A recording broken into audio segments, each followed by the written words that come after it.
मोदी सरकार एनसीईआरटी की पाठ्य पुस्तकों में एक बड़ा बदलाव करने जा रही है। सरकार ने एनसीईआरटी की किताबों में भागवत गीता को शामिल करने का फैसला किया है।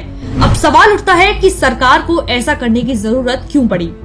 तो जवाब है, आजादी के बाद देश को नेहरू और कांग्रेसी सरकारों द्वारा शिक्षा मंत्री के रूप में दिए ये 5 कांग्रेसी अल्पसंख्यक चेहरे, जिन्होंने अपने कार्यकाल के दौरान सिर्फ भारत का इतिहास ही नहीं बदला, बल्कि आने वाली पीढ़ियों को मुगल प्रेमी बनाने की पूरी व्यवस्था करके गए। इन शिक्षा मंत्रियों ने हमारी किताबों को ऐसा रंग दिया कि हमारी किताबों से हमारे देश का इतिहास गायब हो गया। हमारी किताबें मुगलिया राजाओं की वीरता और महानता की कहानियों से भर दी गई। वहीं दूसरी तरफ महाराणा प्रताप जैसे वीरों को हारा हुआ दिखाया गया। टीपू और औरंगजेब को हिंदू धर्म का समर्थक दिखा दिया।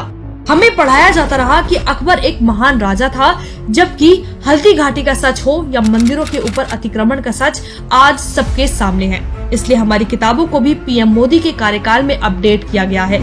इन शिक्षा मंत्रियों ने हमारी पीढ़ी को झूठा इतिहास पढ़ने पर मजबूर किया। लाखों हिंदुओं को मौत के घाट उतारने वाले मुगलिया सल्तनत के राजाओं को सेक्युलर चेहरा देने के लिए हमें सालों तक झूठा इतिहास पढ़ाया गया। ऐसी पढ़ाई के कारण ही हमारे देश के लोगों को अपने ही धर्म संस्कृति की कोई समझ नहीं है। इन चीजों से कोई लगाव नहीं है।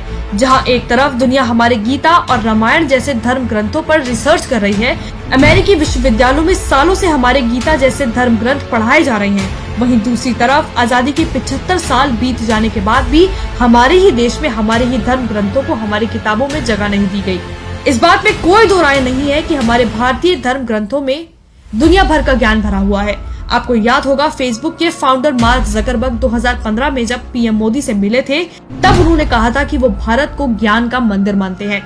जब वो मुश्किल दौर से गुजर रहे थे, तब उसके गुरु स्टीव जॉब्स ने उन्हें भारतीय मंदिरों में जाने की सलाह दी थी। उसके बाद मार्क जकरबर्ग को अरबों की कंपनी बनाने का आत्मविश्वास आया था।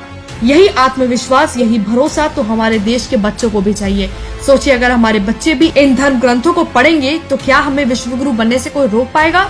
वो तो हमारा सौभाग्य है कि मोदी जी हमारे धर्म ग्रंथों के महत्व को समझते हैं। इसलिए पहले ही गुजरात जैसे बीजेपी शासित राज्यों में हमारे धर्म ग्रंथों को पाठ्य पुस्तकों में शामिल कर लिया था।